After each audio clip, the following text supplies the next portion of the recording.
What's up guys, how's it going? My name is Lost and welcome to another Kingdom Hearts KHUx video. So guys, October 15th, 2018 over there in Japan, and with that we got our weekly reset update. So let's go ahead and talk about some of the things that we got. As always, shout out to ROBOLOID for allowing me to use his translations in my update videos. You can always find him on Discord or on Twitter at ROBOLOID. He just recently hit 1,300 followers on Twitter, so congratulations man for all of those awesome epic followers. You are a big help to the community for sure, 100%. Yeah. Anyway, so let's go ahead and jump into it.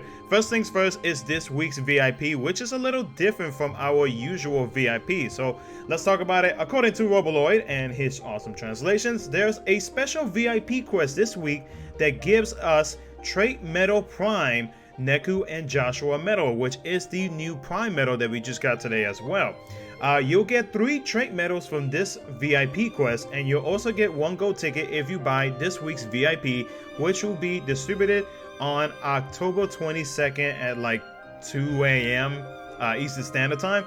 So my thoughts on this: it's interesting to say the least how they are taking the direction to try to get us to buy VIP more. This is really a big incentive for a lot of players who are either going to pull for the new Prime, Neku, and Joshua medal to also buy VIP as well. Or what you could do is kind of take a little bit of an advantage to this, and actually buy the VIP medal, pull twice to get the 6-star, because in the banner we just got today for Prime, Neku, and Joshua, you get a 6-star, and then of course you get the 5 Mercy Pro afterwards. But what you can do is say, if you typically buy VIP or you buy the good VIPs here and there, what you can do is buy the VIP, pull twice, and then after that you'll have 5 trait rolls to do. 1 to evolve 4 trait rolls, apologize.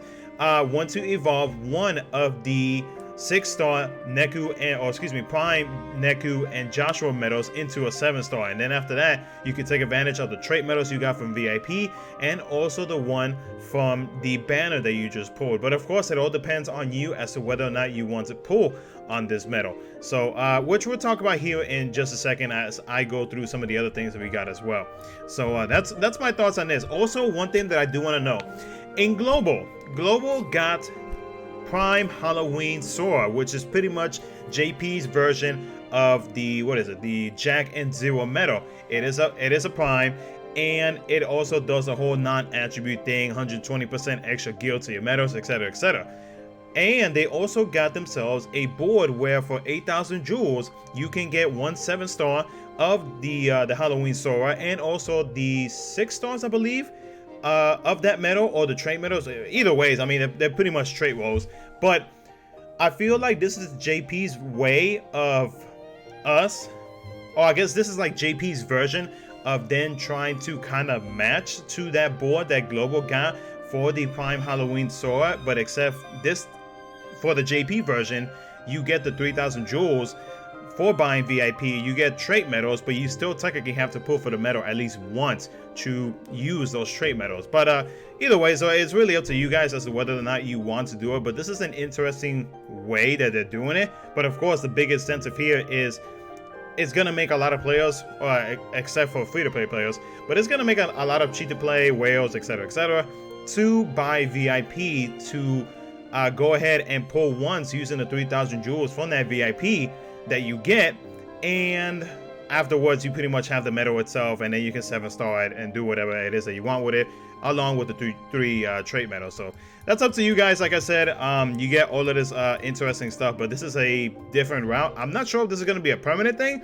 I kind of hope that it's not. I kind of hope that maybe they can give us like a challenge, and I'm speaking for free-to-play players here.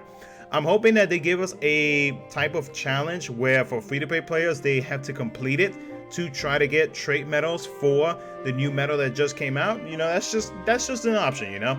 But it'll definitely help out a lot of free-to-play players, because this is behind the paywall, and for free-to-play players, well, their name speaks for themselves. So, but yeah, that's my thoughts on the VIP for this week. So hopefully it's not a permanent thing. I mean, it's good for me, it's good for cheat-to-play players, but it's not that good. Well, actually, it's not good at all for free-to-play players. So that's my thoughts on that. Next thing, including the VIP, you also do get 7 brooms and 2 of the elemental gems as well. Don't have to go through that. I mean, it's pretty. I mean, it just the photo itself just says it all. Anyways, aside from that, we also got more quests on this event quest that we got at the beginning of this month. So you can get even more event coins from the event coin quest. They added 20 more to the original 20 that they just added. Like I said, guys, like I said at the beginning of this month, they're gonna be, you know, throwing quests at us so that we can get the coins, or enough coins for us to be able to complete those boards. So yeah, definitely tackle those boards. By now, I would think that mostly everybody has completed or almost completed all of the attribute boards. So now it's pretty much a free-for-all as to what you want to use your coins. But as always, if you haven't started on it yet, since this specific quest right here lasts for 1 month, you know, focus on the attribute boards first, and then after that, just do whatever you want with them. So yeah, pretty cool that they added 20 more quests to the original 20 quests that they did already. Hopefully the challenge is not too hard for players out there. Next thing is raid week for this week. So defeat the Queen Bee in this raid week to get the Lucifer tail. They are throwing so much pieces, avatar pieces, and even pet pieces related to Lucifer, which is kind of crazy, but hey, more free parts for us, so I can't complain too much about it. But yeah, the Lucifer tail does boost the rare raid encounter rate by +5. So I mean, kind of obvious, guys. Collect those raid coins, raid as much as you can, especially since it is an official raid week, and get yourself a free avatar part. So let's see. Last thing is going to be the Prime Neku and Joshua medal that we just got, that I mentioned earlier. So with this Prime medal, let me scroll down right here. There we go. All right.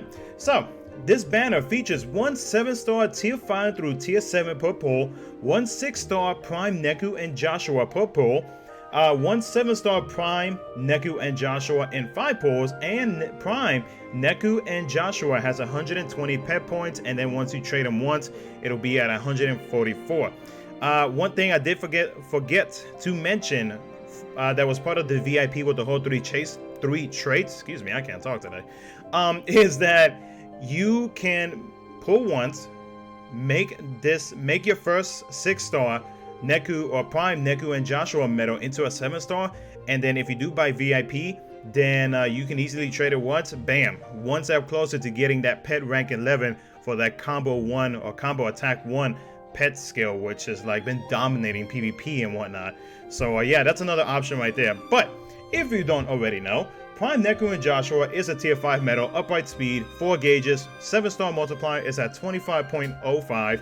It is AoE, and for 1 turn, buffs upright attack by 3 tiers, raises the guild of all medals by 120%, and deals always super effective damage or special attack damage. So pretty much against any attribute, it'll do the maximum damage and not get reduced just because you're facing an enemy with the wrong attribute. So this is a speed medal. If you're going up against a power medal, you're still gonna get that max damage. So as always, guys, I mean, like I said in my previous video, for my global update for Prime Halloween Sora, and I believe I might have mentioned it for the Prime Jack and Zero, it's really up to you as to whether or not you want to pull for this medal. This medal does have its uses on, say, raid bosses. PvP, not really, because even though it says that you're doing super effective damage, us as the player, we have no attributes, so it really makes no sense to use these Prime medals, because we're probably going to be getting the upright power version maybe on Thursday, maybe next week, maybe whenever. But there's really no point of players to be using this medal. I mean, you can if you want to. I mean, I'm not stopping you, but there's really no point of you using these Prime medals, these recent Prime medals in PvP. Again, raid bosses, Coliseum, maybe some events here and there is probably the best use for these recent Prime medals for Prime Neku and Joshua and Prime Zero and Jack. So it's really up to you guys. The multiplier is still the same, everything is pretty much still the same, but of course it's either if you want to take the chance of getting trades and actually pulling on this medal, or what you could also do is just get it for the pet rank 11. Again, it's up to you guys. Me personally, you guys already know. I mean, I already pulled the medal, so, but it'll have some uses. Hopefully, the traits that I get on my Prime Neku and Joshua are better than what I got on my Prime. What is it? Prime Jack and Zero, because they were pretty bad. So yeah, it's up to you guys, but if you do pull, let me know in the comment section below, and also let me know your thoughts on this medal as to whether or not you are going to go for it. As always, guys, if you enjoyed this video and you would like to see some more featured KHUx content, make sure to smash that like button and subscribe. And as always, guys, let me get that button ready. I will see you guys next time.